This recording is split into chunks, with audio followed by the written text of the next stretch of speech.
Good morning, everyone. Good morning, Rabbi. We're learning Mishnah Yishkalim, Perek Aleph, Chapter 1, Mishnah Vav, Mishnah 6. Okay, so a quick introduction. The Mishnah now is going to talk about something called Kalbain. And Kalbain means the following. Kalbain was needed. It was basically an extra fee that you had to give when you gave the half shekel. This was needed because sometimes people paid with old coins that were worn away from much use and did not have the correct weight of silver. The extra kolbon payment served to replace what was missing and make the shekel contribution complete. So here you are, you're giving now this half shekel was a regular coin. It's not like it was a special coin. It's only used now. It was a regular coin. So it could come out now the coin was a coin in silver. The coins in silver those times were based on weight. So it's possible that, because of usage, the silver, kind of wore away a little bit, it thinned out, and you actually don't have the full half shekel's worth of silver there. And therefore, there was this extra fee that was given, a small amount. That's what it's called kal boin. Kal means light. It's something small. I haven't seen an exact amount, but something small that will differentiate between the full shekel and what's missing. So it was that's what kalbain means. We use the word kalbain, that's what it means. This fee to make up the possible amount of silver that is missing. So the elu shechayavin b'kalbain. These are the people who are obligated to pay that kalbain. Leviim, the Yisraelim, the Gerim, v'avadim mishachrarim. Basically, all these people have we'll call it right now, a full obligation of giving a half shekel. Leviim, Yisraelim, converts, freed slaves that are the same status as a convert, they are all obligated. Not only obligated, but if they don't pay, we already spoke about how we force them to pay the half shekel towards the communal sacrifices. So these are the people that we also make them pay this small fee. But when it comes to the kohanim, women, slaves, and minors, they do not pay the extra fee. The women and the slaves and the minors are people who are not even obligated to have to give a half shekel. We said if they give a half shekel, we accept it, and it counts as a half shekel. But they're not obligated. I mean, they're not obligated. Therefore, they were not obligated to have to give the extra fee to make up the missing amount. The kohanim, on the other hand, although we learned previously that they were actually obligated, but we didn't force them. And being that we don't force them, we also don't make them pay this extra fee. Next, hashoikel, excuse me.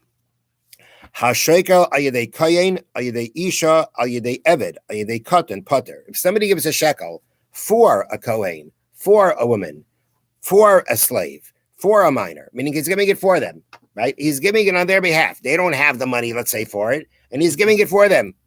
So in that situation, the same way those people themselves who give a shekel don't have to pay the kalbain, so the person doing it for them does have to pay the kalbain.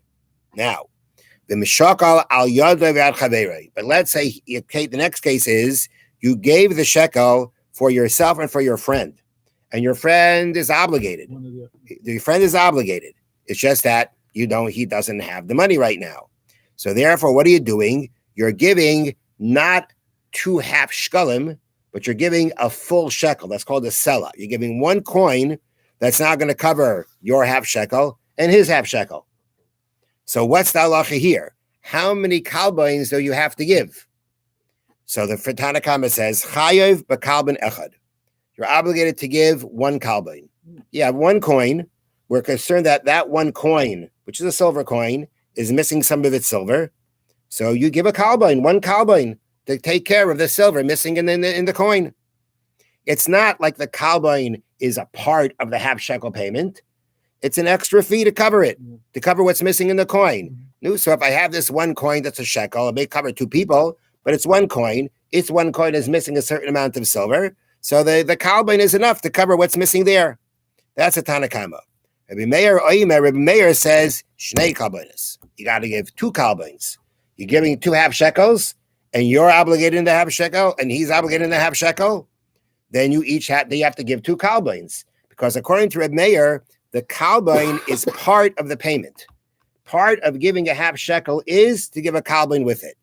it would seem that according to the way that this is Reb Meir's opinion is explained, is according to Reb Meir, it would seem, at least according to some, at least the way it's explained in the Bar Tanura and down here in the notes, that according to Reb Meir, it's actually a Torah obligation. This obligation of paying the kalbain, this extra amount that you have to give, is it rabbinic? Is it a Torah obligation? According to Reb Meir, it seems to be a Torah obligation. For every half shekel that you give, you have to add a kalbain to it. Well, if you have to do it, if that's what the Torah requires you to do when you give a half shekel, it's considered part of your half shekel payment. That's just an extra fee to cover something missing. That's the reason why the Torah gave it to you, obligated you to do it, because it could be missing some silver. But at the end of the day, it's a Torah obligation to give that kalbain. That means it's part of the half shekel payment. So if there are 2 half shekel payments going on here, they got to be 2 kalbains. And that's the opinion of Rebbe Meir. The final case for the Mishnah, Hanoi sein sela b'neitel shekel, chai b'shnei kalbainis. So here you have a person who is going to he wants to give a half shekel. So there was this money changer by the Beis Hamikdash, and he worked for Hektish, he worked for the Beis Hamikdash, and you went ahead and you gave him a sela. A sela is really 2 half shekels. So you're giving him the sela, and he's going to give you change, right? He's going to give you change. So it's going to come out. You're going to give this person in charge, this money changer, you're going to give him the whole sela, right? He's going to keep half of it for your mitzvah. I'm going to give you back half of it for your change. On that we say chayiv shnei kalbainis. Then, without any question, according to everybody, you have to give 2 kalbains. You have to give 2 of these. You have to pay 2 of these makeups. Now, what's the pshat? So they explain here. One is the standard concern that the shekel given us change may be slightly. I'm sorry.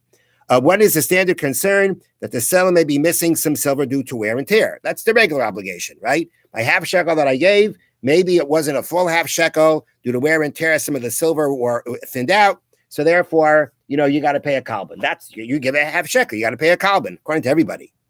You know why? And now you got to give another kalban.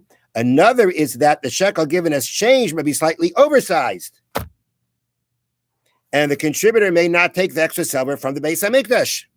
Meaning, the half shekel that you got back may not have been exact. It may have actually been in silver more than half a shekel. That means the Beis Hamikdash is giving you back more than you should be taking. So you got to cover that by going ahead and now giving back that another kalbain to cover that. So you got to give 1 kalban to cover the half shekel that you gave. You got to give another kalban to cover the half shekel that you took back. One is because it may have lost some of the silver, and one of it is maybe because it may have had too much silver. Have a wonderful day. Thank you, Rabbi. Thank you, Rabbi. Were they shaving coins on those?